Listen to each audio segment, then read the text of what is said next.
Are you ready for the Low Blows Network?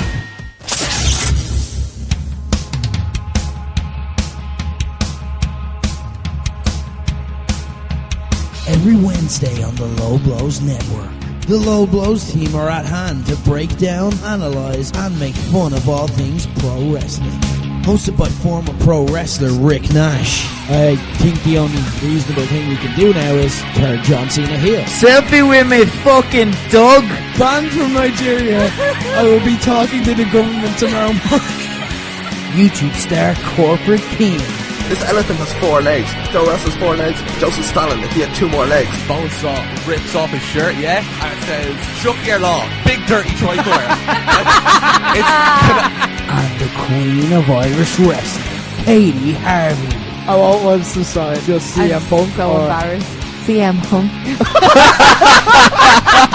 It's Low Blows.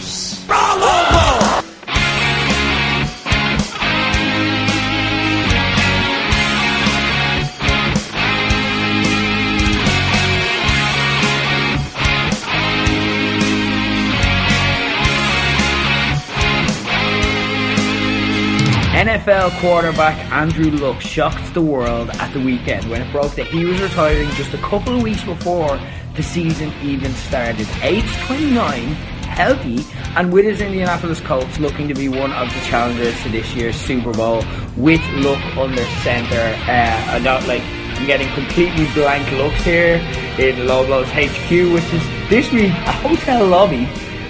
We're moving up in the world from getting fired ping pong balls at us. We're like Adrian Kennedy and Jeremy, like sitting in the window of Cleary's back in the day. We're like sitting in a Temple Bar Hotel, the Temple Bar Hotel window, recording Low Blows here, waving to all our fans. So, Keane, Cleary's is a big department store. But as we get kicked off here, in the Temple Bar Hotel window, on another edition of Low Blows, Rick Nash, Corporate King and Katie Harvey back in the house as always. Guys, what are early retirements in pro wrestling history that still hurt you today? My one is a fairly recent one. Tyson Kidd. That one made me really sad because he was just on that little hot streak.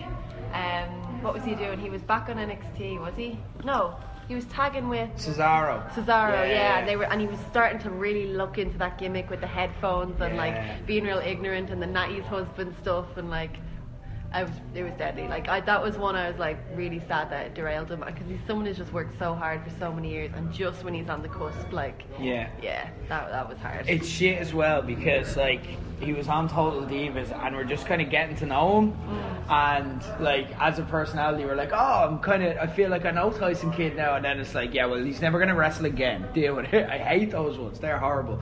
Corporate Keen, early retirements that hurt you? Yeah, like it's just because he's young and because whatever.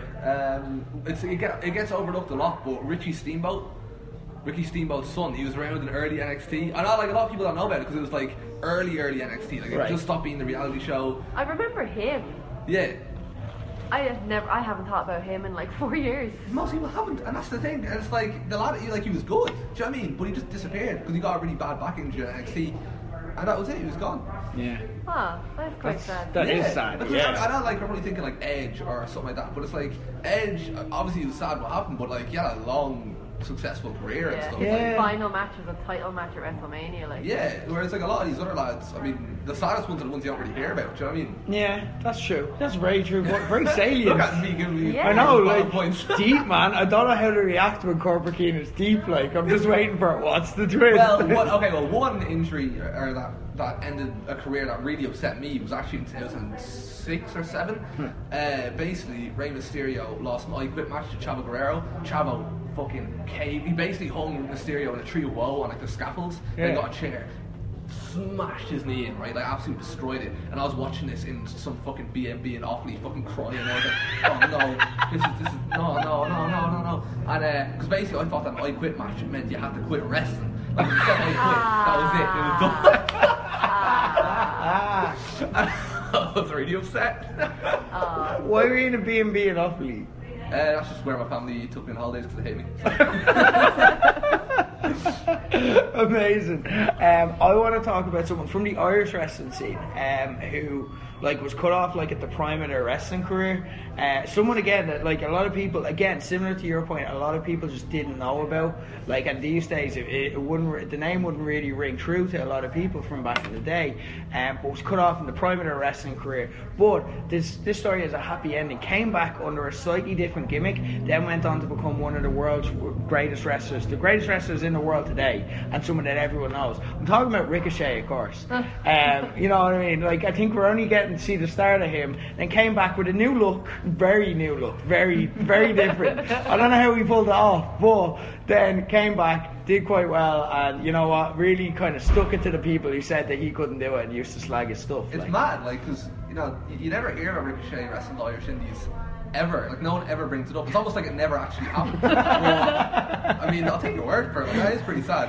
It's amazing. But look, he's doing well today, happy, yeah. And that's good. It turned out it's a happy ending anyway. Yeah, totally same person. Anyway, guys, busy week in the wrestling world coming up. We have our big end of summer blowout in Buskers in the Ball this weekend for AEW All Out versus NXT UK Takeover with a smidge of New Japan Royal Quest thrown in there. It's going to be awesome. We're going to be previewing the action. We're going to be talking about the weekend that was last week. Of course, OTT making their big debut in Cork. We're going to be discussing how that went. But first, we're going to get it kicked off, as we always do, where we look at the news from the week and we pick out the stories that have grabbed our attention. We give our lightning hot takes on them because, ladies and gentlemen, it's time for Hot Takes.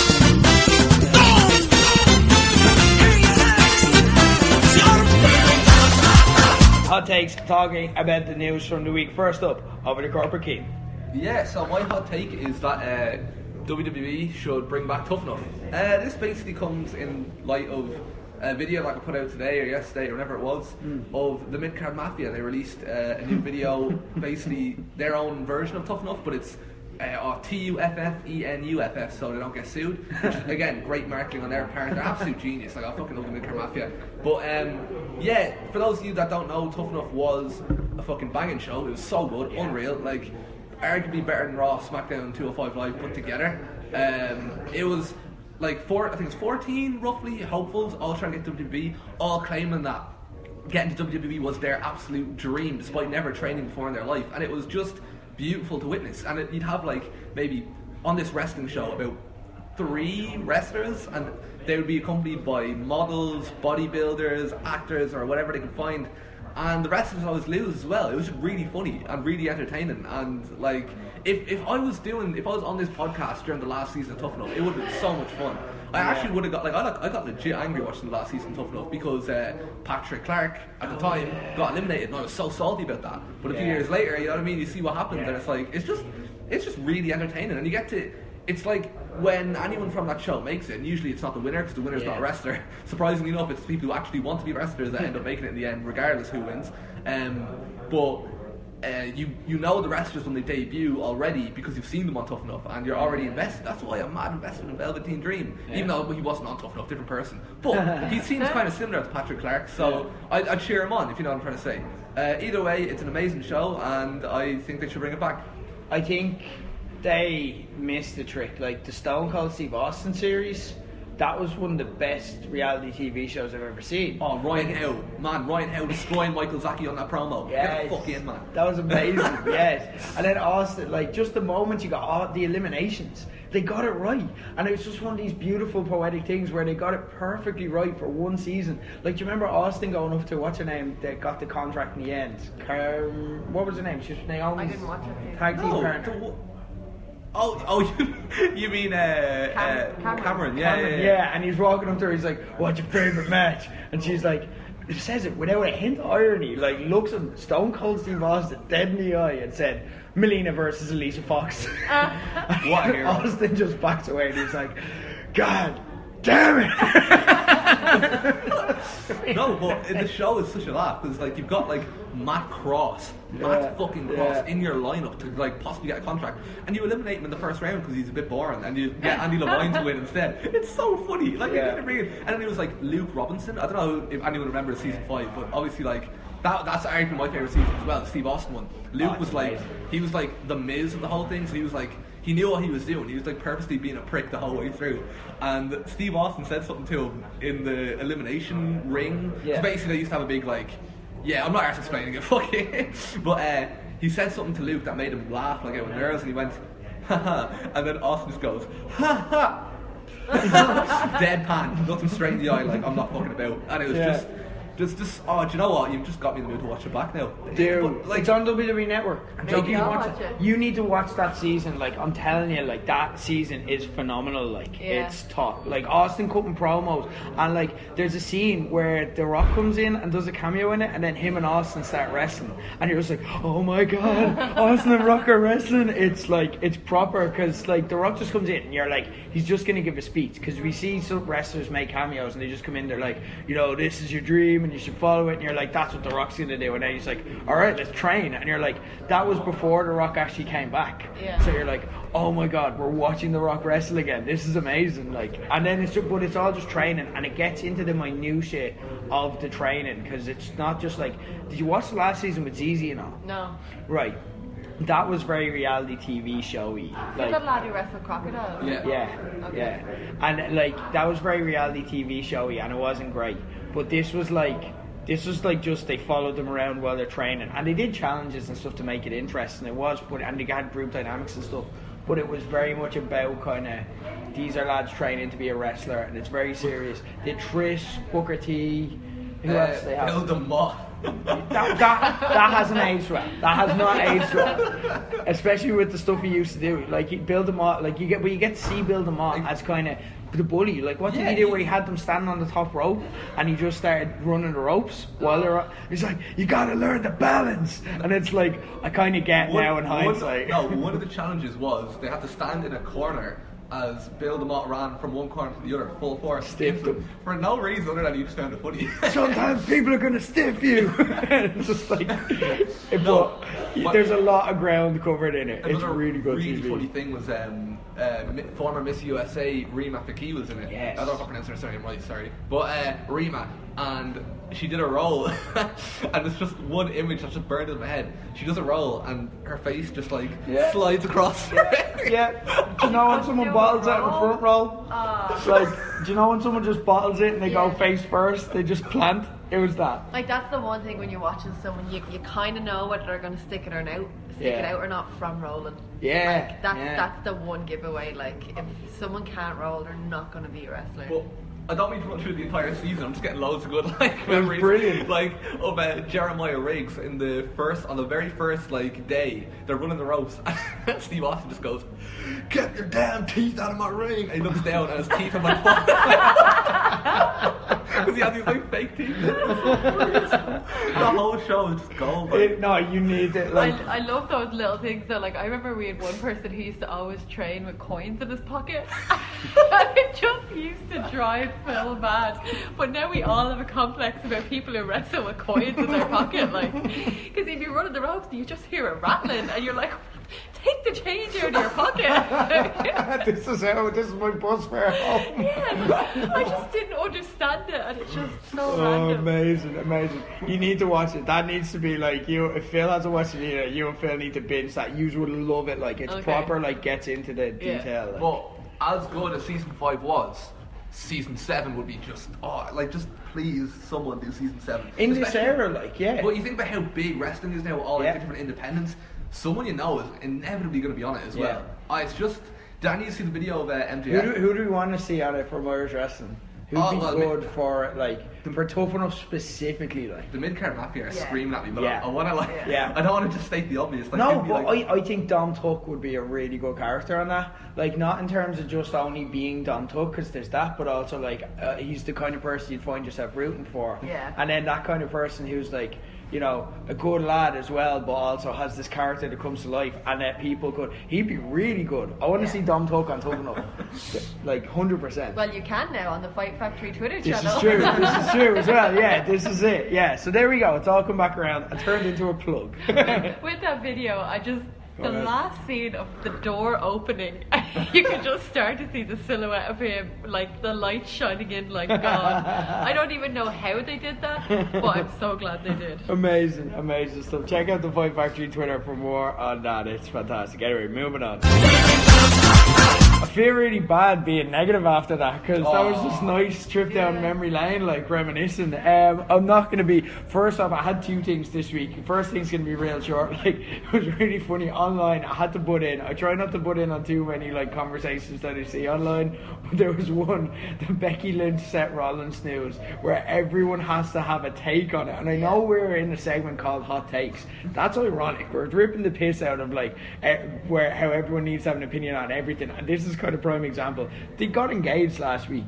That's very personal towards them. But then everyone's coming out and it's like, didn't Seth cheat on his wife before? Remember he sent all those dick pics? And then I just posted in, yeah, you're right, lads, you are way more suited to Becky than he is.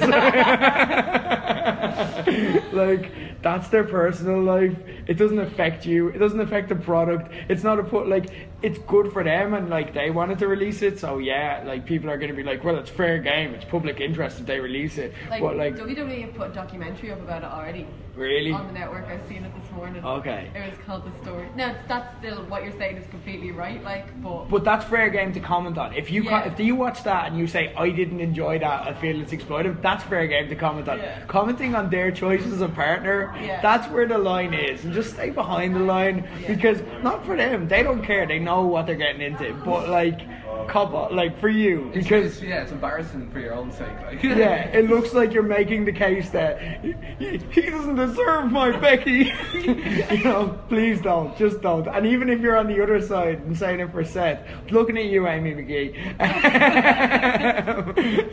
But no, the main thing I want to talk about is Progress came out last night, I think it was, and they sent out an email to their season ticket holders. Now, I don't know the full story here, I haven't been following it, but there's one thing I want to pick up on, because they're just kind of explaining there's issues with their ticket. So as far as I understand, maybe you'll be able to help me because I know you've gone to Progress shows before, you might know. So the season tickets, basically, you get, if the show sells out and you have a season ticket, you get to resell your ticket because you pay up front at the start of the year, and then you get to go to all the year shows. But if the show sells out, you get to sell your ticket to someone else. It's like a season ticket for football, but if it doesn't sell out, you don't get to sell your ticket, and you either have to go to the show or your ticket goes to waste. And the shows haven't been selling out lately for Progress. They got a bit downhill, so there's been complaints. So they sent out an email basically trying to explain why the shows haven't come out, and there's one paragraph in it that it's not great. It says the UK economy in general is sort of in a pre-Brexit stasis. No one really knows what's going to happen at the end of October, so things like the housing market have slowed down, the job market has contracted, and the exchange rates have gone absolutely fucking mental, which has really messed up any companies to trade extensively with partners or customers in the Eurozone, with knock-on effects to job security, etc. The cost of living in the UK has now gone up a lot in the last 12 months, plus now, more than ever, there is more choice for your disposable income. That's not why your shows aren't selling now. It's not that. It's not the economy. It's not Brexit. I'm not against Progress. I'm not even I've never kind of been in on Progress. I said this on the show a few weeks ago. My deal with Progress that I made to myself is when you're on the network, I'll probably watch it because I know you're going to be on the network, so I'm not going to sign up to your streaming service because I know I'm going to get those shows as part of one I'm with because that's out there publicly now. So then I'll pay attention. And that's kind of my deal with Progress.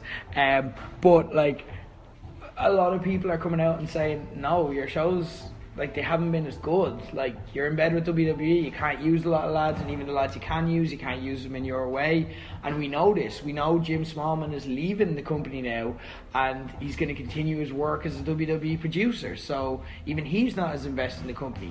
There's a lot to be said for just putting your hands up and saying, people like that in 2019 with Twitter and stuff, you be called out on this shit. Because I've seen people blame, economies falling on companies not doing well before. And other wrestling promotions succeeded while that was happening, you know what I mean? So it's not the economy's fault. There was something wrong. And people don't like when you deflect blame away, and you don't get away with it in 2019 anymore.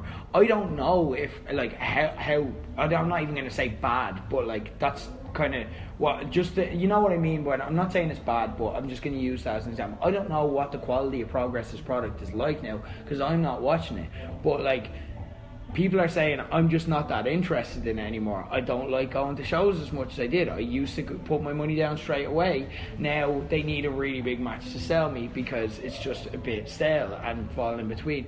At some stage, if you just hold your hands up and say, look, we may have dropped the ball, we may have lost our focus, you'll get people. But that's good promotion. Like, even if it feels like a weakness because it's something you're insecure about and you don't want to admit, but people will come out and say it. So like us, for example, like, we're promoting a party this weekend where we have, like, the AEW All Out. John Moxley pulled out of that. You know what I mean? Like, if we were to turn around and be like, look, fuck John Moxley, you know what I mean? Like, no, like, just acknowledge, just lean into it, and, like, people know the truth. And, like, if you just turn around and you're like, here, John Moxley pulled out, this is the situation, people actually appreciate that and respect you for treating them like assume intelligence on their part. What's happened with Progress here is they've assumed everyone's stupid and they're going to buy this line of bullshit, and that's what's getting them their reaction. So this is something that promoters need to take into account these days. The fans they're not stupid. You're not working the marks anymore. Those days have gone.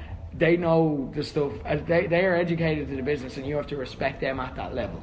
But do you not think, and I don't believe it's because of Brexit either. Go for it, no. But do you not think that they might genuinely believe that it is because of Brexit, though? Yeah, because I don't think they've acknowledged that NXT UK has changed the landscape. And it has. Like, I don't know whether it's for better or for worse yet, because it's so unsettled. But, like, I used to fly over and watch Progress a lot as a fan. And I used to fly over the shows that had, like, the big, like, Osprey versus Skrull matches, Zack Sabre Jr., Jimmy Havoc, like, the big matches, the big feuds. And I just think the shows now don't have as much star power, but they're asking for higher ticket prices and bigger commitment. And it's just, like, the quality... Like, the people who are on the shows now still work really hard and there's still some really good matches, but the actual storylines and big match quality isn't there the way it used to be. And I think people have realised that, and people are going to cheaper shows. Like, Progress is cool when it first came out because it's punk rock wrestling. Now Riptide is the cool thing, you know? That's the aesthetic, that's the vibe. OTT is cool, you know what I mean? So it's just that thing of, like, there's other shiny new things around, you know? So it's just, they've been around a while, they're now seen as corporate rather than exciting. And with NXT UK and stuff like that, like, it is hard to build talent because people are getting signed and pulled all the time. Like, it's just, it is a weird transitional period, but it's within wrestling, not politics. But look at as well, though, like, and I think the reaction here isn't necessarily towards Progress because everyone is suffering from this to a certain degree. Everyone has to adjust to accommodate for NXT UK, but not everyone who is adjusting is getting this. OTT have to make adjustments. Now, a lot of them, they've managed to avoid a lot of the big ones as well, just because Joe is a miracle politician that somehow keeps everyone happy and on side, so they deserve respect for that. But, like, don't think that that's not impacting them as well, but they don't get these reactions because they're not turning around and they're not trying to work the marks. And I agree with what you're saying in that they probably believe it themselves. They're probably like, look, these guys are really talented. It's like, as well, if Jordan Devlin had to leave OTT tomorrow, you know, people would look at it and say, oh, they're after losing a major star. But we'd know as industry heads, we're like, More Than Hype are really good, or these other people are really good and they can step up, but they don't have the name value. So we in the bubble might feel that, well, this is still just going to be just as good quality wise because there's 10 wrestlers who can step up to Jordan's level. But, like, the fans don't see that, and what's happened here is they're not even reacting to the quality. They're reacting angrily because Progress failed to read the room and they patronised them, and that's why they're getting this reaction here. So it's not even a comment on the quality because I don't know the quality, I haven't been watching it, but I can see that a mile off, and it's just again a lesson they need to learn. It's not even, Progress aren't dying or anything like that, let's not get hysterical about it, but that's just where this is coming from, and just how people need to approach promotion and marketing in 2019 wrestling, because it's changing every day and Progress haven't adjusted to this change and they've got caught. Anyway, moving on. This is something that I really want to move on to, so sorry for talking so long. onto a really, like, I know she's been preparing this diligently all week. No, we're just trying to put pressure on her. Just trying to I just want to talk about the elephant in the room. Oh shit. Which is that guys, CCW is back. Yeah! Celtic Championship Wrestling from Cork is back. Is it? Is it though? What? Who are you talking about? CCW. CC who must not be named. We're naming them. The Voldemort of Cork wrestling. I don't watch Harry Potter. Did that reference make sense? Yeah, it worked. It made sense. I don't either. It did. It made sense. It made sense. Yeah. So, if you've heard about CCW on this podcast, or by talking to other people in general, you will know that it has become somewhat the butt of a lot of jokes. And the reason why this has happened is because, especially towards the end, it was badly run. Mm-hmm. And you've spoken about it before. I've spoken about it. Just things about just there was a lot of shit. It was badly run. Yeah. And it was a good thing when it folded, because what happened when it folded was we got Phoenix instead. A really well-run company that is given great opportunities to really good wrestlers in Cork. So something really positive has come out. CCW being back is bad because it is going to attract anyone who just wants to get their foot in the door wrestling. Right. Okay? There's an old saying that a booking's a booking, and you should take any booking that comes your way because it will make you a better wrestler. I have always thought that is absolute bullshit. Oh, okay, right. Bullshit. Sitting up now. Right? I've always been under the impression that you take a booking that's going to benefit you. And sometimes you take a booking in a shit company, but what it might be is that you're wrestling someone who's good, or you're wrestling somewhere new, or someone new might see, or maybe they've good video production, so you might get something on tape, right? That's fine. But what I would love to say to wrestlers who are starting out is, like, you choose where you work. You do not have to feel pressured into working somewhere because they've offered you a booking, or because you think, I might actually get in there. And CCW is one of them places that, especially towards the end, was not a good place to work, so, like, I just don't want. I'm just curious to see who the roster is going to be. To be honest, I don't know who's going to be there. I don't know who's going to sign up to it, and I just don't want people feeling like they have to because that's their only chance to wrestle in front of a crowd. Yeah. You are much better off taking the longer route of going to other training schools, getting in front of like Phil for Fight Factory, Joe and OTT, going down and training in Phoenix, going up north and training, and getting onto the shows because you've trained hard and you're good, not just because this promotion has sprung up again and nobody wants to work with them. Like, you will get no benefit, and if you continually work with a bad promotion, you will get tired with their bad name. Yeah. You will be known as a backyarder. You'll be known as someone who doesn't take pride in their work, doesn't take quality. And it seems like I'm coming in very harsh on CCW, but they're just one of many companies that are like that spread throughout the UK. There's a real thing, and you're wording it kind of delicately.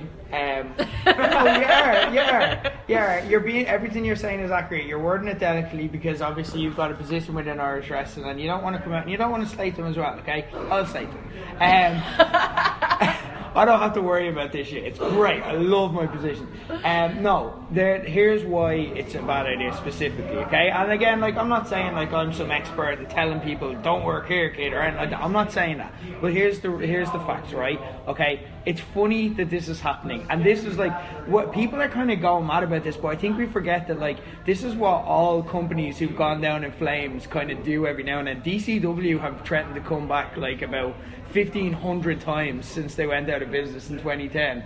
Every now and then you'll get an ad request from someone just going, DCW is back, just followed you on Twitter. And it's just this happens a lot, and I don't know why we're treating it. Maybe you've just forgotten about that. But I don't think this is going to happen because I don't think anyone's going to work. And I think this is just someone probably maybe got a bit drunk and then tweeted something, and now it's become a bit of a meme. So they're like, wait, mate, are we getting over? Do people want this? It's no, they really don't. But this is why it's bad. This is why it's bad. There were a lot of health concerns in CCW. There were situations where people who had power and influence were you know, what I've heard anyway, from reputable sources, were like getting drunk like backstage during shows while people were getting injured in crazy matches that they were booking without a thought for the safety of the talent involved, and then just wouldn't kind of help people out like when this was happening, and just didn't care about the talent. So this is actually a health risk. That's why it's bad for talent as well. Like. Not paying, because I've seen someone on boards actually. Sometimes I snoop on boards. Hi Yeah. guys. And I've seen people like, what's the deal with CCW? Everyone makes a joke of it. What did they do? So yeah, that's one of the things they did. They didn't look after talent. I was there personally when 2 people got seriously injured and didn't get medical attention. And I don't mean like having an on-site medic. I've talked about that. That's a new phenomenon. I mean like the promoter being too busy planning his own shit in the show to call an ambulance. Like, that's the kind of shit they were doing. They were not paying talent by the end. I had to once follow the promoter to a pub to get paid, to get my petrol money, where I was driving a car full of imports back to Dublin Airport without being asked to. So I arrived in Cork with, like, I think one person was with me, so I had 3 free seats. And they had a 6 a.m. flight from Dublin. The show ended in Cork at midnight, okay? So at midnight, I went to the promoter to get my money. He'd gone to the pub. I had to drive to the pub and ask him for the petrol money, where he then told me, oh yeah, these guys, I forgot to book them the air coach, can you bring them back to Dublin in time? And I was like, luckily I have space. I don't usually, but yes, I'll do that. I got them to their flight 10 minutes before their gate closed. Because you had to chase... Because I had to chase him for money, and then when that happened, one of them started drinking and got lost. So then I had to go find him. All while the time the promoter was having a fucking sesh. And so I ended up like following his talent around, getting paid, getting him to the airport, and not so much a message of thank you the next day. He's notorious for bringing over people and not looking after them, not having hotels, not having flights sorted, all that sort of stuff. There was a whole thing where El Ligero tweeted from his hotel room that, like, what was it? It was he had to get ready in his hotel room or something like that, like, beforehand. I remember it was on Instagram. So, vaguely, yeah. He was like, yeah, and it was just like, oh my god, this is embarrassing. This is like an import coming over to Ireland, and like this is kind of the experience he's getting. And then not only that, like for like oh, poor Ligero. It's not just that. It's like other people are going to see this. That and reputation spreads. Like. Yeah, this is what Irish wrestling is. You know what I mean? So that's why it's bad as well. So I'm personally not looking forward to it, and I don't think anyone should look forward to it. Like it's funny and all, but like I don't know. For me, I'm not keen. What are your own thoughts on this? Yeah. It's gonna be interesting. Like I don't know. Like. Yeah, I don't know. Sorry, you come out very strongly. Sometimes when we come out very strongly, kids like. Yeah, like it's. I mean, be a laugh, like. But yeah, I just wanted to explain like why people have an issue with it coming back, why people have been laughing, why people are making jokes. Like, let's just put some truth out there about what actually happened in those end days. You know? Like, there's a real reason. Like, it's funny to make jokes and all, and be like, imagine this came back, but there's real reasons behind it. There's true things. Like, people's health are at risk. Like, on the positive side, like, they might do a Celtic Rumble and Fibes might come back, and that'd be really cool. He was like my favourite wrestling clown. That's a category. I don't know. I mean, like, it's interesting is the word I'd use right now, but it's not something I'd really spend too much time focusing on. It's funny too. It is, exactly, yeah, it's funny, yeah. Like it is. It's a good meme. I don't want to talk about CCW too much, so like the general message is like, if there is a CCW in your area, do not feel pressured to work there. You can choose not to, and you can decide your reputation is more important than working somewhere that is not going to treat you right. I hope they book Katie Harvey, that'd be really good. She's the first person announced. I would love if a poster went up tomorrow now. If you just decide to lean into it and announce Katie Harvey, completely unbeknownst to you. Promoter, that would be really funny if you did that. Like, I'm just saying. No, don't worry. Katie Harvey is not wrestling for CCW. No. If you see that advertised, that's not happening. Okay. Anyway, look, Moving on, we're going to talk about the in-ring from the week, so no CCW content here. I don't think they have a ring. We're going to talk about the in-ring, the good and the bad, starting with the bad because it's time for... Say something stupid. Say something stupid. Worst of the week. In at number 5, one from NXT. The Undisputed Era have really shit merch. Oh, really? Have you seen their new t-shirts? No. Okay, so they're black and like 2/3 orange. But what it looks like is it looks like they were eating a tray of lasagna and they dropped it down the front of their bellies while they were eating it. Like it looks cheesy and like not in like, oh god, cheesy cookie, as in like actual cheese. Literal cheddar cheese dropped down, and it's got this weird holographic square, and I was like, is that part of the t-shirt? That's really weird. And then I realized that Bobby Fish's was on the opposite side to everyone else, and I'm like, did they choose to put that sticker on? And then I looked and they were wearing their armbands over the sleeves of the t-shirts, obviously for the Undisputed Era logo. But the t-shirts already have them printed on as well, so it's just like this weird like double logo. Oh, no. And I was just looking at the three of them. Adam Cole was wearing his own t-shirt. I was just looking at the three of them, and I was like, you just look like you were given these promotional t-shirts for free at work and told to wear them. Like, it was just really bad. Like, and they're talking about how like they run the place, and I was like, all I could think about was their cheesy lasagna t-shirt. Cannot focus on anything but lasagna.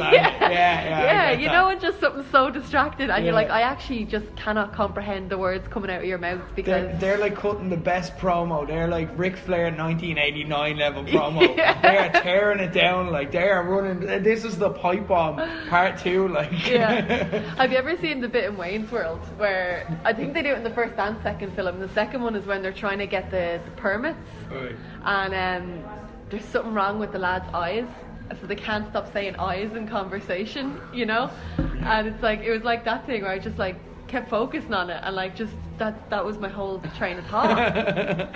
So amazing. I'll tweet out a picture of them. Yeah, definitely. I want to check that. I haven't seen it. I definitely want to see that. I want to see the lasagna merch. In at number 4, one from Raw, Tag Team Turmoil was something that they really built up all night long. They're like, Tag Team Turmoil. It's tag teams in turmoil. What's going to happen? We need something. Now, I'm not sure how I feel about the whole main event story. I'm not like, I'm in like give it a chance stage. I'm not like totally invested. Like, they have, so Seth Rollins and Braun Strowman won the tag team belts last week, and Braun Strowman is kind of like they're teaming together to fend off like the OC, who are attacking Rollins and Strowman independently, and then but Strowman has eyes for Rollins' belts. It's kind of a thing we've seen a million times before in WWE. And they beat Gallows and Anderson for the belts last week, and then this week it's like, we need a new, like, it's Clash of Champions coming up, so it's like, this is the night where every belt is defended, so like they're going to defend their belts against a random tag team. And then like you're looking at it, and some of the tag teams are completely random. Like, you have the B team coming back, and even in the match it's like, wait, they're not like, they haven't teamed in months. Like, they're not a thing. They just literally looked around the locker room and selected it. And then, but you have like proper tag teams in there where you're like War Raiders. I want to see like Strowman and Rollins against War Raiders, because I'm like, they're unbeatable. But you have Strowman and Rollins, like the Universal Champion, and Strowman, like, that's a really solid tag team match. Then it's Gallows and Anderson, you're like, they have beef. Like, how's that going to happen? And then it's just a gauntlet match. After all this, like, they spent an hour building up this tag team turmoil match. It's just a tag team gauntlet match. Just a really easy way to kill a lot of time on Raw. And like, it's not one of the good gauntlet matches where you have like Kofi from start to finish, or Rollins like wrestling for over an hour. It's just like, it's literally just a bunch of tag team matches happening one after the other. Like, there's no particular rhyme or reason. Like, War Machine got in there with Gallows and Anderson, and they just both got double DQ'd or counted out. I looked at my phone for a second, I didn't see, but they were gone when I looked back at the screen. I'm like, okay, that happened. And then like, they had, the worst part though was the team that won it are Dolph Ziggler and Bobby Roode. What? Corporate Keen, you're Mr. Chemistry. How did this sit with you? Raging. I'm actually raging. Like, no, like, get that phone away from me. Get the fuck it across the room. I'm not. I'm just so angry right now that out of all the teams that were in that match, 2 singles wrestlers teaming together for I think it was the first time team together, yeah. That was the whole gimmick. And they won, and they're not a team until they have matching gear and a matching theme song. And the team name, what is their team name? Dolph Ziggler and Bobby Roode. That's not a team name. It's devastating. It's hurtful. You know what I mean? And there again, to top it all off, it's a non-tag team against another non-tag team for the tag team titles. A Clash of Champions. Yeah. Why? Yeah, when you have all these good tag teams, like, yeah. How would you pair Ziggler and Roode? Like, if you were to combine their names, would you, like, go the name route? Would you be like Dolph Rudian? No, I hate that. I hate when people like get asked. Or would you go the glorious show-offs? Would you go that way? Is that too cheesy? What's their gimmick even, like... I didn't know Bobby Roode was still a thing. Yeah, except he's Robert Roode now, and he has a mustache. No, he's not.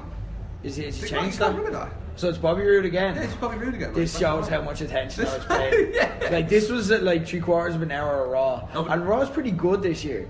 But like the past few weeks have been pretty good. And this was a decent show. There was some good stuff on this, but yeah, no. Just on the topic of like bad team names, and Braun and Seth started teaming. WB put a tweet being like, "What would you name this tag team?" And it's like, Brawlins, the freaking monsters, Strollins. Burn it down has to be in there somewhere. Brawn Brawn it down. Brawn it down was not a lot of people said that. Monster Fire. What? Braun and Older Nicholas, like that's alright I suppose, but Older Nicholas. most of them are really, really bad, and yeah, I don't know, but it's still better than Dolph Ziggler and Bobby Roode, and yeah, I'm not happy with it. Yeah. It's still a better team name than the Wokeens. No, it's not. No, it's not a better team than the old team. I actually really like the Wokeens. Yeah, exactly. Thanks, Nick. That's bullshit. Don't say that again. In your place. Alright. In a number 3, talk to me about what's going on in Impact. Right, so Impact are doing a storyline where Ace Austin is trying to get into the head of Eddie Edwards in order to beat him. And he's getting into his head by trying to steal his wife. Not like steal her and like take her away. It's like have sex with his wife is what I'm trying to say.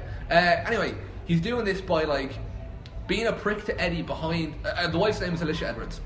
He's doing this by being a prick to Eddie Edwards when Alicia's not around. And then when she is around, he's like best friends with Alicia. I hate those people.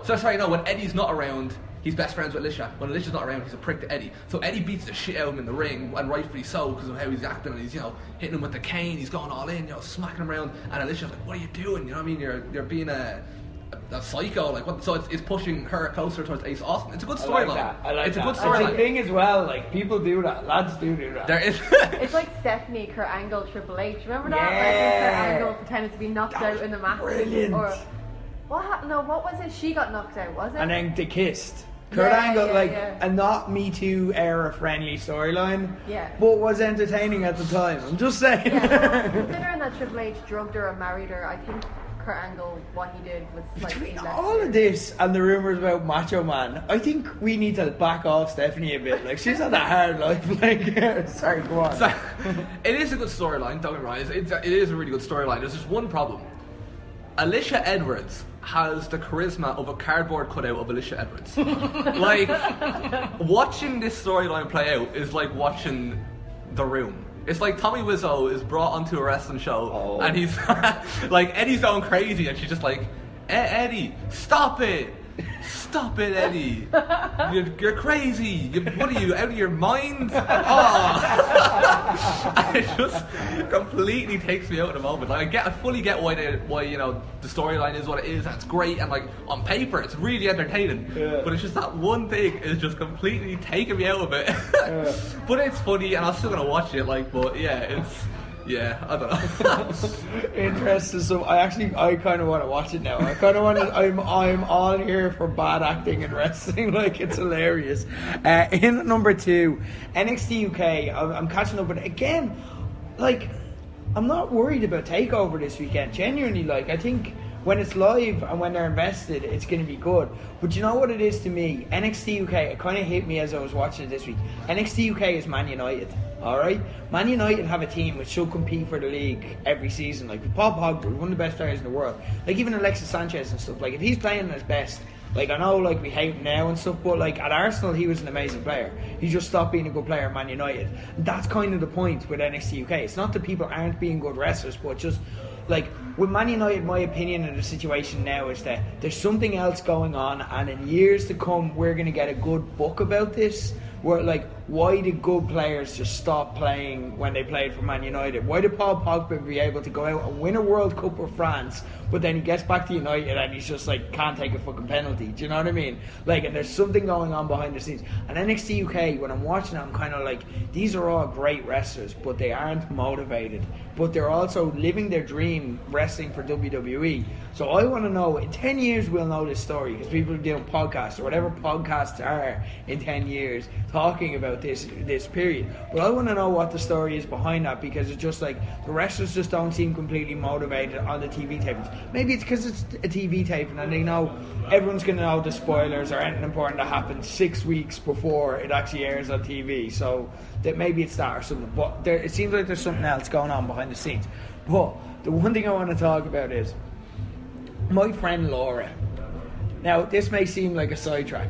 My friend Laura, she lived with us for a few years in a house we lived in Maynooth, alright?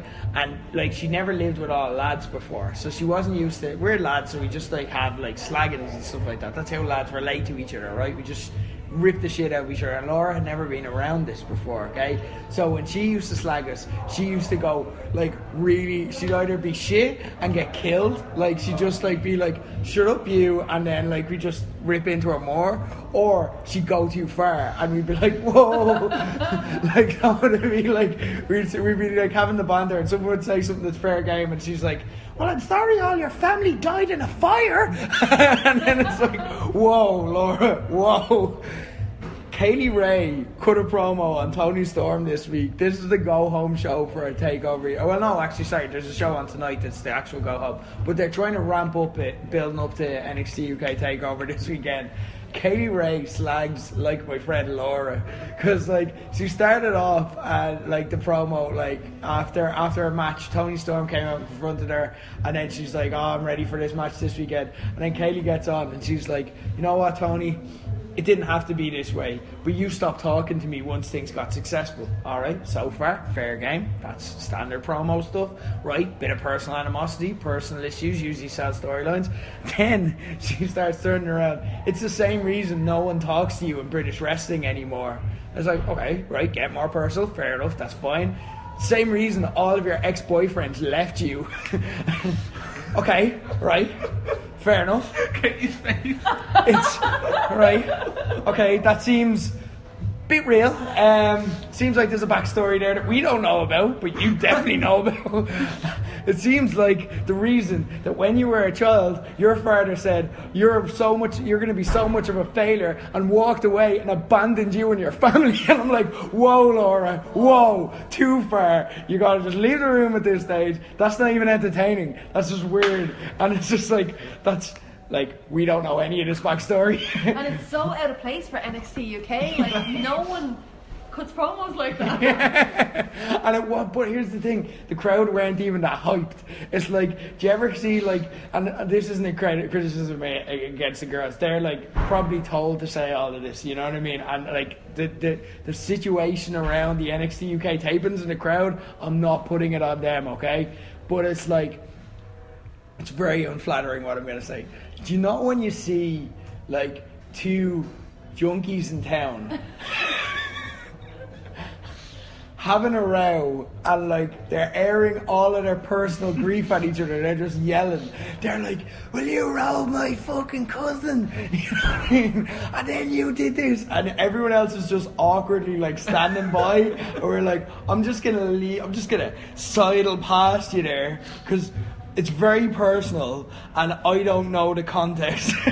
That's what it was kind of like with the crowd. They're like, okay, this just got very deep and I'm just gonna look at my feet and leave you to this. Because the crowd aren't like, when you hear the father abandoning you line, you kind of need the crowd to go, oh.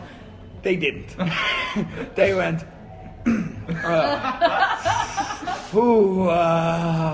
I don't know what to do with my hands. I'm sweating. Is anyone else sweating? It's really hot in here.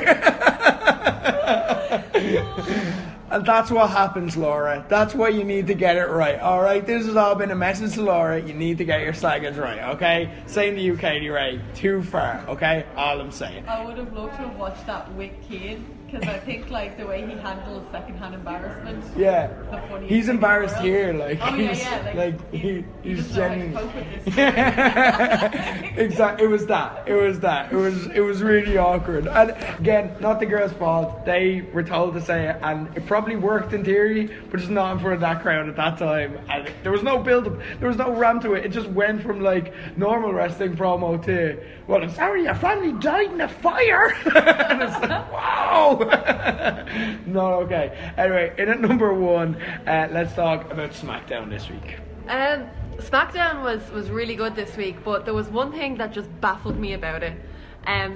So me and Kane reenacted last week for you what had happened with the Eric Rowan reveal, and it was that he had a doppelganger, and just ended with them like complete cliffhanger, just them all in the room, the 2 Eric Rowans staring at each other, a lot of tension.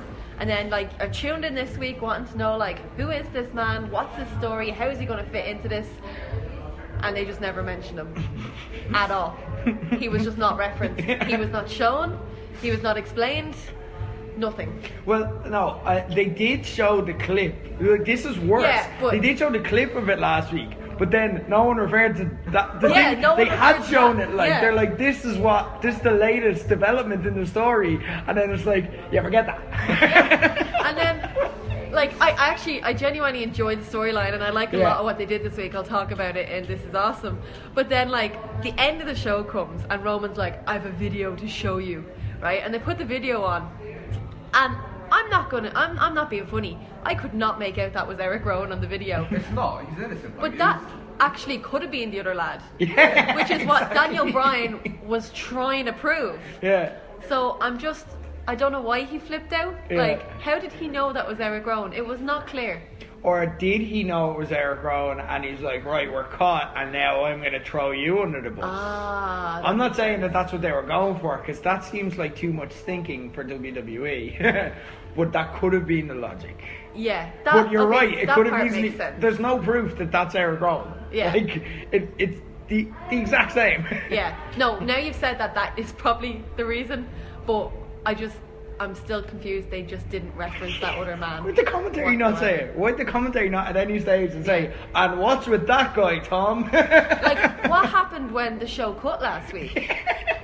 Like, did they have a chat about it? Did they just walk away beleaguered like? No, I'd love to know. Like, if you're live, obviously, I think they're 205 live afterwards. But excluding that, right? How would the crowd react if, like, the doppelganger, this big reveal on the big screen, and then it just stops, and then they're like, right, go home. That's the end of the show. Bye. I presume they would have had a dark match on the recording.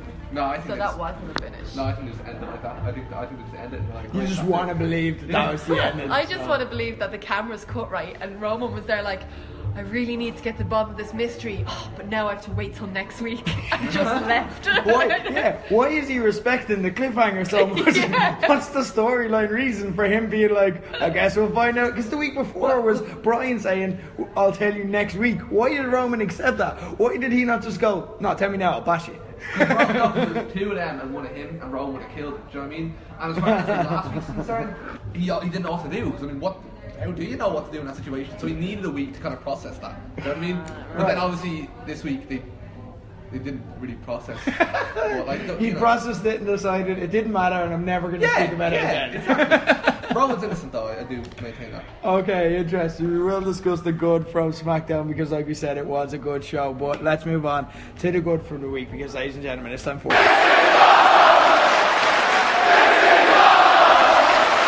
This is awesome. Best of the week. In at number 5, let's talk about the good from NXT. There wasn't that much good. Like, wasn't bad, wasn't good. You know, just one of them weeks that was like storylines got furthered and stuff but like no massive standout things. I liked Mansoor versus Damien Priest, just for the simple fact I was watching NXT with Phil, who hasn't been up to date the last few weeks, and he's like, so like what's the story of these 2 lads? I went, that's Mansoor. He's shit.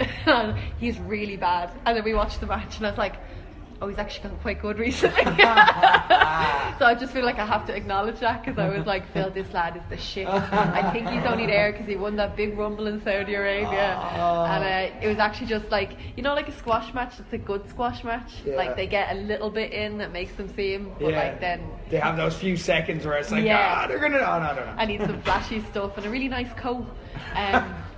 But yeah, so I just feel bad. So I'm including it in This Is Awesome by way of apology to Mansour. You have, you've made your reparation towards. Sorry, Mansour, I know you're listening. There, he's a big low blow. Oh, Lowsbud.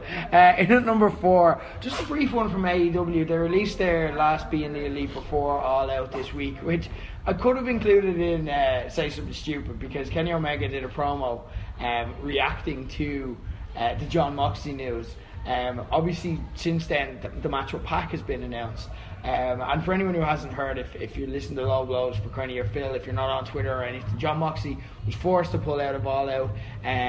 He has a staph infection. He's ruled out for 4 weeks, so he thinks he's going to be back in time for AEW TV. It's from the G1. He's been carrying it since, but this week it got more serious and he got ruled out.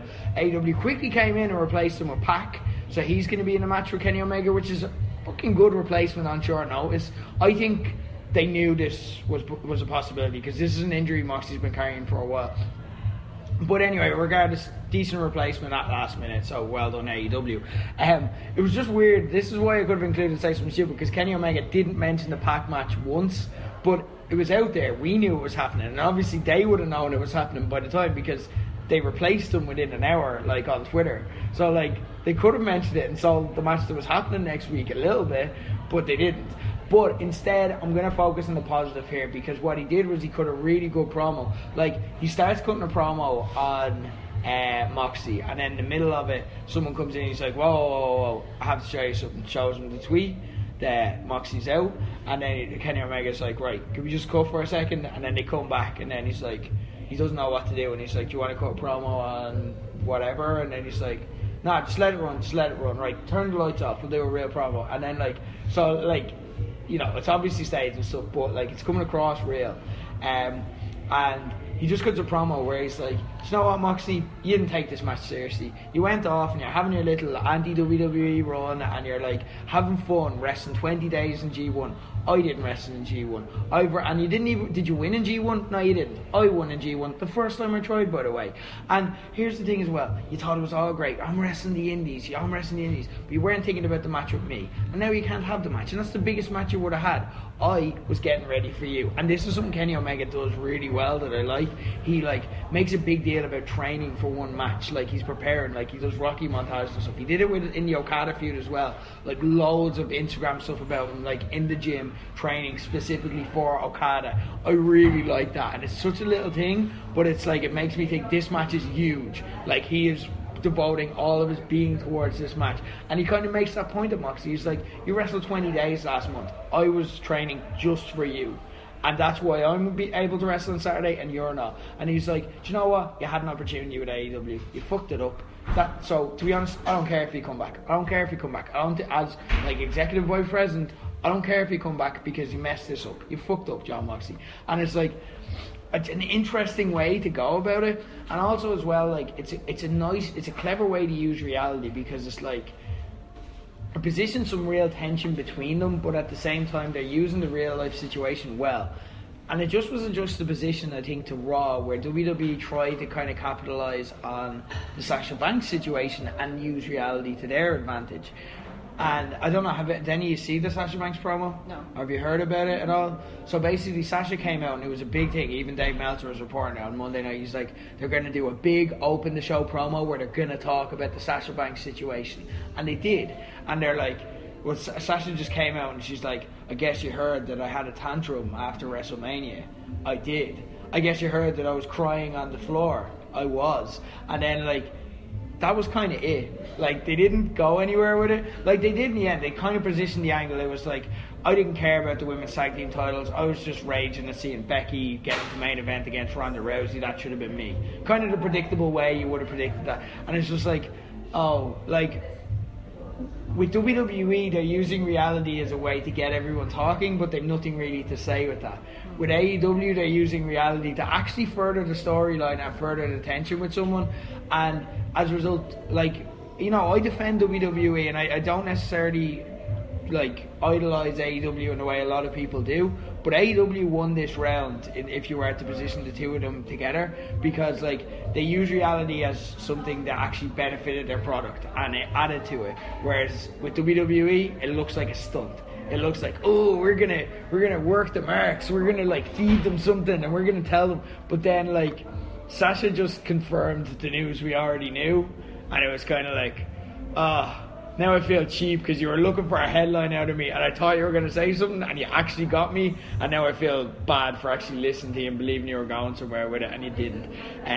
So that round to AEW, and well played to Kenny Omega. I thought it was a really effective promo and worth. It's like the first 5 minutes of being the Elite this week. If you haven't seen it, it's worth your time checking it out if you like good promos. Anyway, moving on. In at number 3, big weekend for OTT. They made the debut down in Cork. How did that go? Yeah, it's pretty good. Overall, I enjoyed it. Thought it was a good show. I saw like I can't remember who it was on Twitter. They were like, you know, it's a scrapper level show and all that. I don't know if I'd really call it like a scrapper mania level show, but it was good enough for me anyway. Like, I enjoyed it, is what I'm saying. And there are a couple of things I enjoyed from it personally. I know a lot of people are saying they've got their own different matches of the night. For me, a match of the night is Warren Hype versus the Rascals, because I missed that match when it was in the Tivoli with Miko Satomura. Yeah. I missed it. I was raging. I missed it, and I fucking needed to see this match. Nice. And the thing is, normally, like, you don't hype, like, if you hype up a match in advance, it's normally not really like that great then, because you've hyped it up and it's it doesn't meet your expectations. But this did. I was really happy with this. I was buzzing. And if you're on VOD or whatever, I recommend watching it. OTTOnDemand.com. Oh yeah, as well. Pac versus Speedball was a great match as well. Again, I thought it met expectations and stuff. I feel like everyone else seems pretty happy with it as well.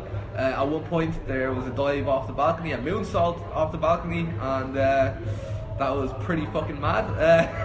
But one thing I also want to mention is David Starr's promo. Right. So David Starr... Oh, sorry, Justy had a match. Dan Barry came back. It was really good. And Justy had a match. Justy had a match. It was... Yeah, it was... that was a good match. You're still going to cut a promo on this and say that wasn't enough. Because we didn't say specific things. I wasn't even at the show, Justy, but I thought you were great. I thought the gear in the picture that I saw was very creative.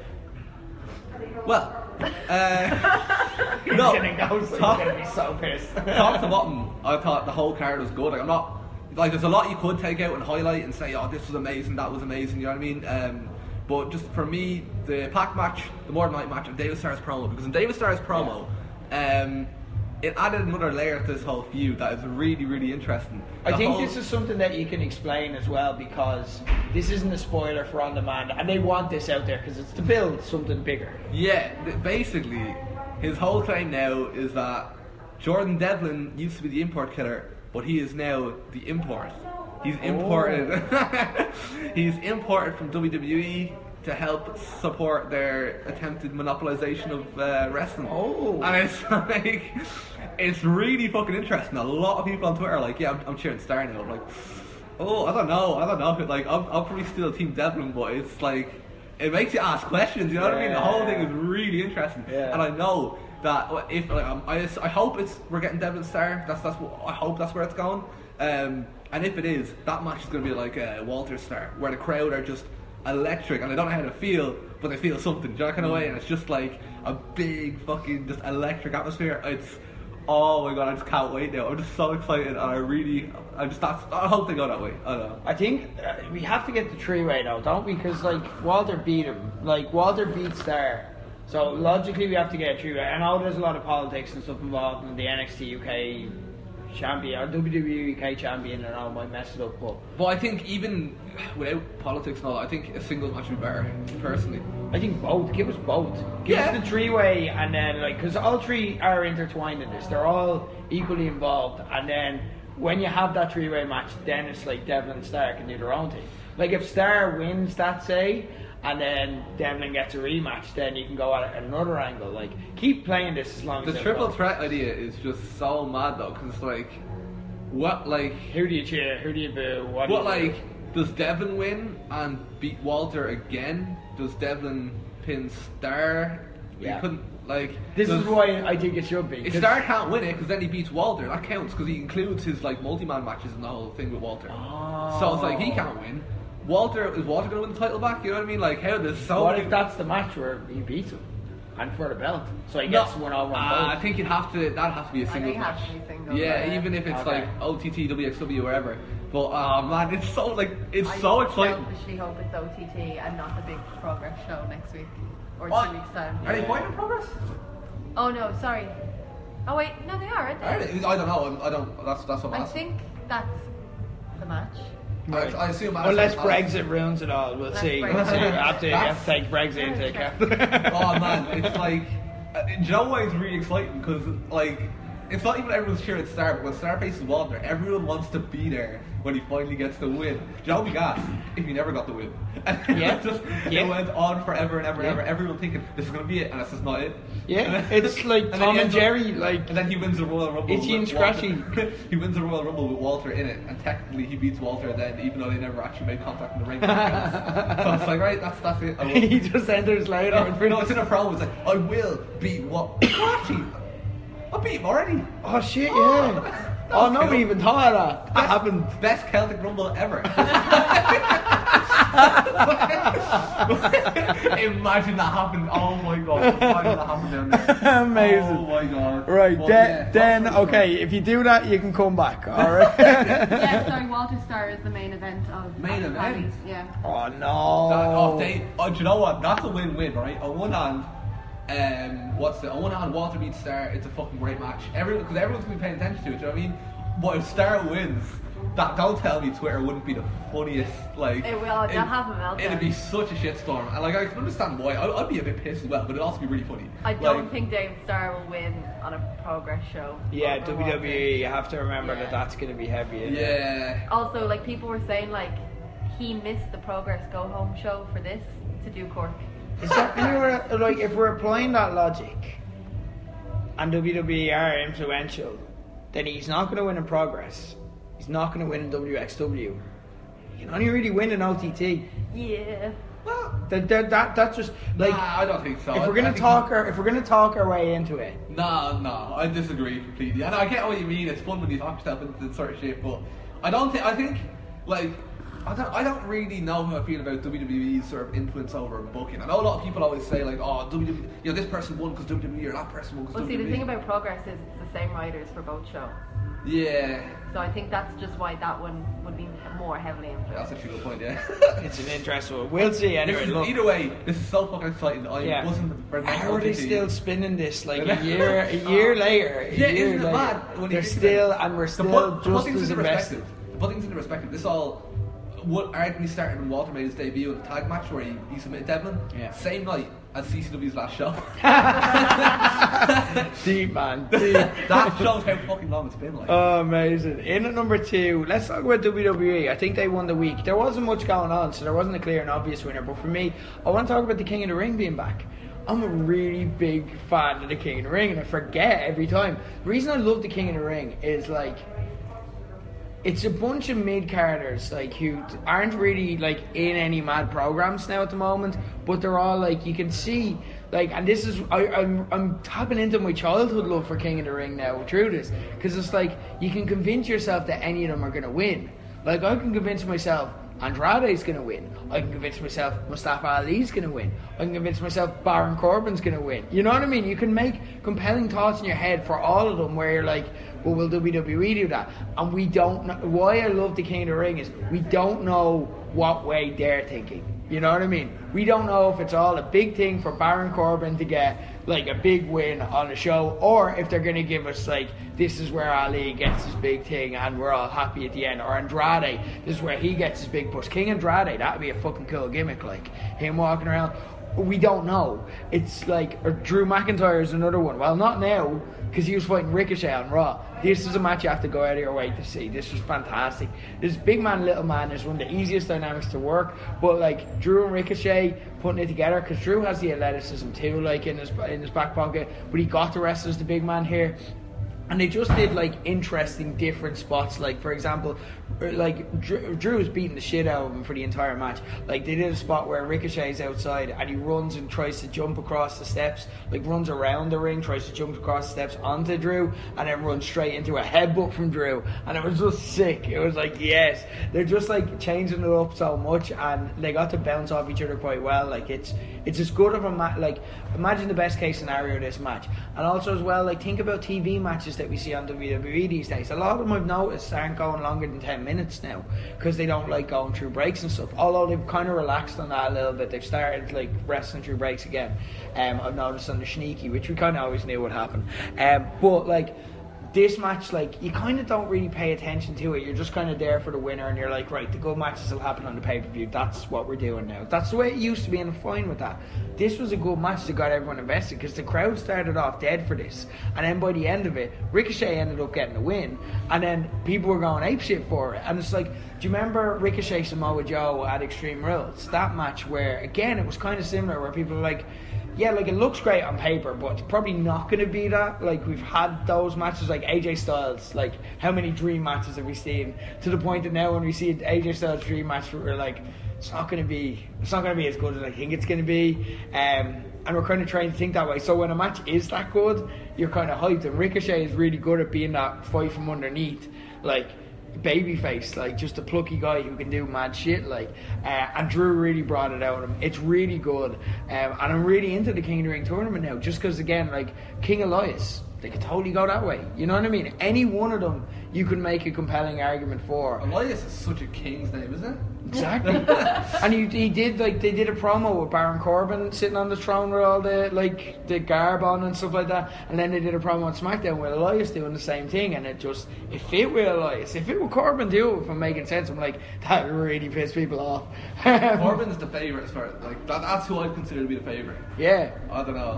But then you could just lose next week. I just said Drew, like, that's, if you want to give Drew something where you're not going to make him the champ, there you go, King of the Ring. King Drew, can totally see it. He lost this week. They're going left on a lot of things, so I'm actually kind of getting into it. Speaking of King of the Ring as well, that was one of the things you wanted to talk about from SmackDown, which is in at number 1 this week. Finally showing SmackDown some love. I'm putting it top of this because it's kicked ass for the past few weeks. Oh yeah, it was especially good this week. Yeah. It was brilliant. So they had Buddy Murphy against Ali for one of the matches, and it was just deadly. Like, it was just a really, really good match. Like, I go out of my way to see it. And again, like, everyone presumed, Buddy Murphy's winning because he bet Daniel Bryan. He went toe to toe with Roman Reigns. No, Ali bet him, like, nice and clean. Just a really good match. And I don't think Buddy Murphy needed to win, because I think enough people are kind of awake to him now. Yeah. The other match did Chad Gable and Shelton Benjamin. It was okay, but like, I like what they're doing with Chad Gable. I like that he's kind of like the little sad underdog. He just has a sad face. Yeah. He reminds me of Jon Snow. Like, holy shit, actually, yeah, the new look as well. Like, where he reminds me of Kit Harington. Yeah, you know what I mean? Outside, but he does actually look like. He's just kind of real sad and confused, and like, I just want to do my best, you know? Like, he's cute. So I don't know. I'd like him to go further. Do you know what I liked in that as well? Like, I liked the commentary in that match because it was like the first time I've listened to WWE commentary in maybe years. No, actually, I tell a lie. Renee and Corey are very good at bouncing off each other on Raw. I have to give credit there. But the commentary debate in this match was like, Corey kept making short jokes because that's been Shelton Benjamin has been making short jokes about Gable, and then like they had a full-on argument where it's like they're like, it's a dick move of Shelton Benjamin to make these jokes. That's his former tag team partner, and Corey's like, after he's made all these short jokes himself, he's like, no, Shelton Benjamin respects Chad Gable. He knows exactly what he can do. He's trying to get little advantages and little edges in any way he can by trying to get into his head this way. And I'm like, that's a really good. You've like, that's what commentary's supposed to do. You've invested me in this match by giving me a story to latch onto. Like, so yeah, no, I'll give credit there. It wasn't my favourite thing on SmackDown though. My favourite thing is this Kofi Orton New Day revival storyline. Yeah. Like I said it before, when Randy Orton is like on it, I think there's very few people who are better than him, Yeah. and he's so fucking good in this storyline. So they started off with like Kofi, like real fiery promo, and it cut to Orton on the screen, and I don't know why I love this so much. I just thought it was a really different way to do things. So basically he was like, someone slid a letter on my door in my hotel today, and I'm going to read it for you, Kofi. And it was like written by a child, and it was basically like, Kofi Kingston's my hero and you're a mean man and you keep making Kofi cry. And then the punchline was, Kofi's not just my hero, he's my daddy. And it was just like, the delivery was perfect, the content, it was such a good idea. It was like, I bought into it, like it was heartbreaking. And he's like, so Kofi, you know, if this was slid under my door, that means they're in the same hotel as me. And like he just started to leave, and like Kofi cut him off, like big deadly brawl. And like in Gorilla as well, like, it was kind of cool and different. Like just proper going at each other, and then you know what I liked about that as well? Just a little tiny thing. There was like, because Kofi went to the back, but Orton was waiting for him in Gorilla. Yeah. Do you know what I mean? So Orton sabotaged him. Yeah. And it's like, oh, you were trying to lead him to the back. Like that was all bullshit. I like just those little tiny details. Like I love that the New Day are serious now. Yeah. So like Big E checked on Kofi, and he comes out and he's like, I've got a match with Orton tonight, and like just like a Stone Cold Killer, and like a really good singles match.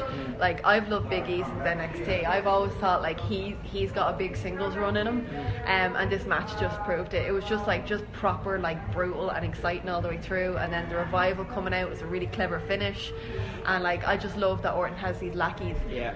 Are the revival really short, or is Orton really tall? I think it's one of those things. Do you know the way when you see people on WWE, like I guarantee Chad Gable is getting all these short jokes made about him. You know the way when you meet the WWE people who are short, they're like taller than everyone else in the locker. I'd say they're probably that, and they're probably like 6 foot wide as well. But on WWE TV, they look tiny. So that was my favourite thing that was on SmackDown last night. That storyline, I'm so pumped. I know people weren't sold on their last singles match, but like I said at the time, I think that's a feud starter. I think this is the big match. Like they seem to bring out the best in each other in like feuds as well. Like that's why they have this history. That's why we remember this feud from 10 years ago, because it's like, oh, Kofi, we need to take Kofi seriously. That was the feud that made us do that for Kofi. So they do bring the best out of each other. So yeah, I am willing to give them time on that. Do we want to talk about the main and what we liked about the storyline at the end? Yeah, the Roman Reigns reveal and so we talked about it a little bit earlier.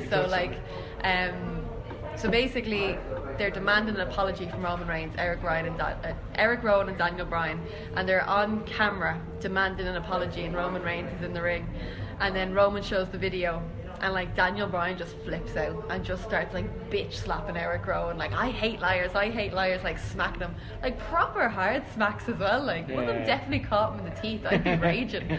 And like grabs the mic and cuts like this deadly walkthrough promo from the back to the ring, like about how he hates liars and he doesn't know who did this, it wasn't him, blah blah blah, and then gets in the ring, spear, done. Like it's just, again, it was really different, like the walkthrough promo, and just, you know, turning on Rowan to save his own skin, which I now think is where they're going. No shit. Daniel Bryan is a little bitch. He's a little fucking bitch, and I hate him. And I still think Rowan's innocent as well. Like, who's to say that was even Rowan? You know what I mean? I think Bryan he jumped the gun, and he should have jumped the gun. And I'm just not happy. Just again, keep that phone away from me. I will fuck it across this room. I'm just raging. I'm getting really angry again. I just don't want to talk about it. Okay, fair enough. Keith's getting worked up. Anyway, guys, that was the week that was. Also on this week on the Low Blows Network. Sorry, guys, it's a really me-heavy week. Though if you're listening to Low Blows, you're probably not really against that, but like I feel like I should apologize because I'm on a lot this week. On Monday I was on talking about someone who Katie apparently hates, Quentin Tarantino. So we'd like to wish Katie all the best in her future endeavours. I did talk about my love. What's your beef for Tarantino? I just don't like him. Really? I've watched all his films, I studied him in film school. I don't like the way he writes women. I don't like his editing style. I don't like the way he forces his fetishes into films. And I think he tells stories that aren't his to tell. Like Django particularly irks me. Right. Because you'll never guess what. What? I watched the movie last night. Did you? Yeah. What was it? The Belko Experiment. I think I've seen that. It's where they're all like the office workers are in like an office and have to kill each other. It's mad. We need to do like a talk nerdy Wait. to me on the one movie the kids Yeah. watch. Hang on, let me look up who directed. Hang on, the Belko. Oh, I got the name wrong. No, I haven't. Okay, that's good. Yeah, no, I think I have seen the one you're It talking was about. directed by Greg McLean. Better than Tarantino, if you ask me. What a tank. I actually got into, like, I feel the same as a lot of that, and I got into it on the show. Like, we actually did have like a 10-minute discussion about like things that I felt uneasy watching his movies back in, and a lot of what you were saying there, like for example, the way he kind of fetishizes violence against women in, like, no spoilers, but in the most recent movie, in Once Upon a Time in Hollywood, there's a scene of really extreme violence against a woman that's played for laughs that looks bad in 2019, and I was like I laughed at the time, but then I'm like, oh, I shouldn't have laughed at that, that's fucked up, like, but like it is funny the way he does it, but it's like, oh, the subject isn't funny though, you know, when you think about it, it's fucked up, like. So we did talk about that and we got into that. I wanted to do both sides because I get what you're saying. I love the movies too, so I get that. But there you go, check that out and talk nerdy to me. I want to get the antithesis to that. I'd love to get that episode sometime. Why you hate Tarantino? Yeah, just to why, if nothing else, just to piss off Justy, because you're getting a lot of shit for that. Also, no ass low blows. We apologise this week. Just one of those weeks with the way schedules are working out. But I will be back as well. We're going to be doing a Paddy's New Yacht reunion show. Basically, me and Kento are going to get on. There's a lot of sport we want to talk about. NFL is next week. I want to talk about fantasy football. Because that's a big thing in my life. I want to talk about some of the Premier League, and I want to talk about the drive for 5 across All-Ireland final weekend this weekend. So we're going to have a chat about all the sports. It's basically just a catch-up. That's going to be available on Friday. But the big news in Low Blows this week is that it is All Out versus NXT UK with a smidge of New Japan thrown in. It is our big end-of-summer blowout in Buskers on the Ball this Saturday night. I'm going to break down the finances of this, alright? If you needed any more convincing, right? If you want to stay at home, here's what this will cost you, okay? New Japan Royal Quest, not available on New Japan World if you don't know about that, only on Fight TV. It's another one of these stupid deals. I went mad about this a few weeks ago when they did it for the Australian show. It's 28 quid you have to pay Fight TV if you want to watch Royal Quest. It's $9.99 American, so that's what, €12 for the network. If you want to watch NXT UK TakeOver, it's €22 for All Out, either on Fight TV or ITV box office. That's like 60 quid you have to pay to have a wrestling night in by yourself. And like the amount of crack you're going to have, zero. You're going to be on Twitter all night. By the end of it, you're going to have watched so much by yourself, and you're just going to be giving out. Let's call it a spade, right? Or you can just not have all of that. You can pay a $5, come to Buskers and have a class night, see all of it with action. Don't worry about like, when am I going to watch this or how am I going to watch this. Let us worry about that. Sit back in comfort, chill out and enjoy all of the action. Royal Quest starts from 5 p.m. It's free to all, by the way. We're going to have it on one screen because the football is going to be on, but we will be showing it in Buskers. Then the main party starts at 8 o'clock with NXT UK TakeOver Cardiff. AEW All Out is live from midnight. We'll also have a Crash Team Racing tournament. That's going to be the crack. I cannot wait for that. We did a Mario Kart tournament last year and it got over huge, so I can't wait to do a Crash Team Racing. Personally, I'm more Crash. This is controversial from me now. I'm more Crash Team Racing than Mario Kart. Don't at me, guys. This is just how I feel about life, okay? We're all entitled to our opinions. Katie Harvey's allowed to hate Tarantino. I'm allowed to like Crash Team Racing more than Mario Kart, okay? Just saying. I don't know what either of them things are. You don't know? You're so old. Well, Crash Bandicoot is an old game. Oh, Crash Bandicoot, I know. It's Mario Kart for Crash Bandicoot.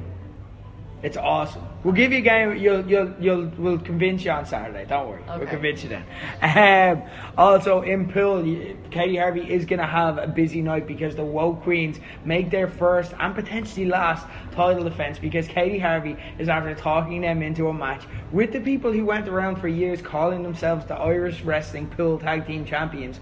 Butch, the Low Blows Pool Heavyweight Champion, let's not forget, and his tag team partner Oren. So there you go. They're going to be defending them. It's going to be a champion. He looks so pissed off. It's going to be a champion versus champion contest. Now, here's the good news for you guys. If you win, which I know you believe you're going to, if you win, the person who pots the black gets an instant Low Blows Pool title shot. If you don't win, Butch is a champ.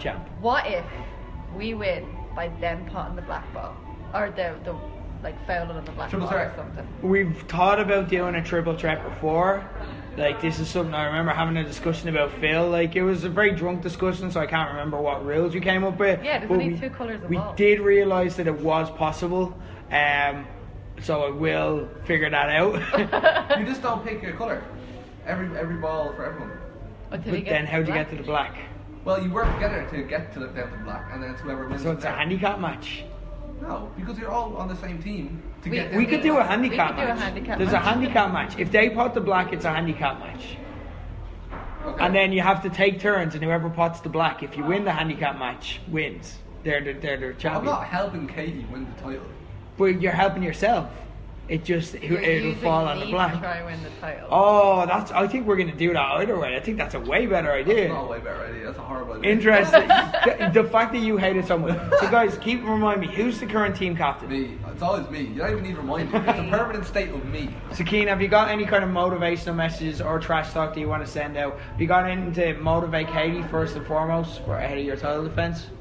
What's the game plan? What's the strategy going into this?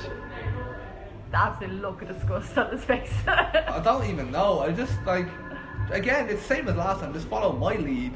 I'll carry the team. But We'll I get the won win. it last time. Well, I mean, I won it last time. I mean, There's I video potted the fo- black and potted more You potted the black most of because the I set you balls. up. I set you up perfectly You for that shot. didn't. I potted most of the balls and You then potted I some, potted the some, black. of, some of our own as well. That's not really very helpful. But It's still most of the balls. Like potted most of the balls on the table, regardless of colour. Katie Harvey doesn't even see colour, okay?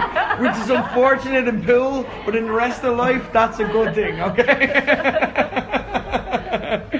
What are your own thoughts going in? Like, are you ready to be a champ? You're like, I'd pretty like to be good. You've got a champ. title belt and you haven't even returned to wrestling. Like, Yeah.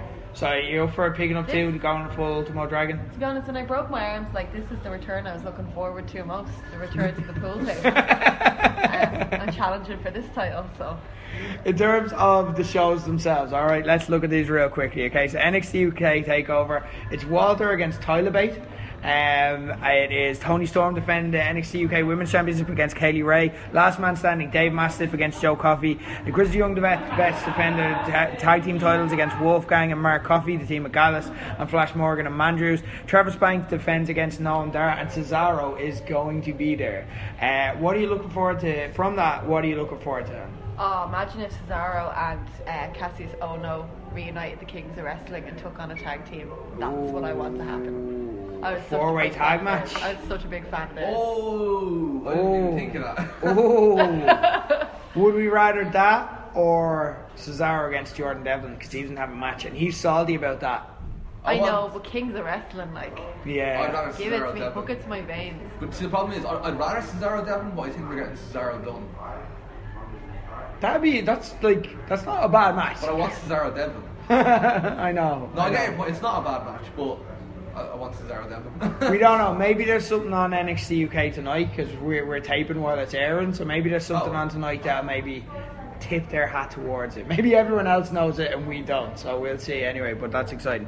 AW All Out. It's John Moxley. Well, no, it's not. I need to change that. It's Pac against Kenny Omega. It's Hangman against Jericho. First ever AW Championship ladder match. The Young Bucks against the Lucha Bros. Cody against Shawn Spears. Joey Janela, Jimmy Havoc, and Darby Allin in a triple threat. The Dark Order against the Best Friends. SCU versus Jungle Boy, Luchasaurus, and Marco Stunt announced on this week's Being the Elite. Also as well, in Joshi action, you have Rio against Hikaru Shida. You have the Women's Casino Battle Royale on the buy-in for a future title shot when they launch the women's title. And you also on the buy-in have Private Party against Angelico and Jack Evans. What are you looking forward to from this? What out of that The grab? women's battle royal has some mad cunts in it, like Jazz. Fucking Yeah. Jazz. I'd also say like the triple threat jumps out at me as well. Janela, Havoc, and Darby Allin. That should be fun. In terms of this being their Mania show, do you think it's got there? Like, I don't feel it has. Okay. I'm more like, it's just not really on my mind personally. I don't know. Maybe it is for everyone else. Yeah. Hangman Jericho is kind of that's not a good main event. I don't want to like shit on it. Like I really want to do well. I want to get into it, but yeah, like the problem with it is it's run obviously like the Elite, have a thing Or what am I saying? I forget my sentence. The Elite have a thing. The Elite, what was I saying? What thing? It's do their they have? promotion. The Yeah. Elite, it's their promotion, right?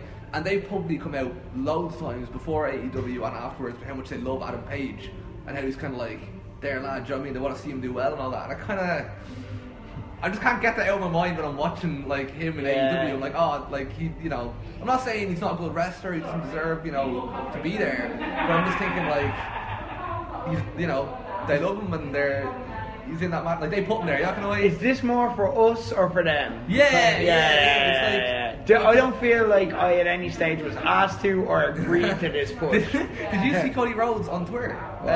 Like I don't know if it was a week ago or 2 weeks ago. He said something about like Adam Page being like, or Hangman Page being in like his top, like I can't remember. I don't remember the tweet exactly. I don't know if it was like best in the world or top 10 best in the world or top 5 or something.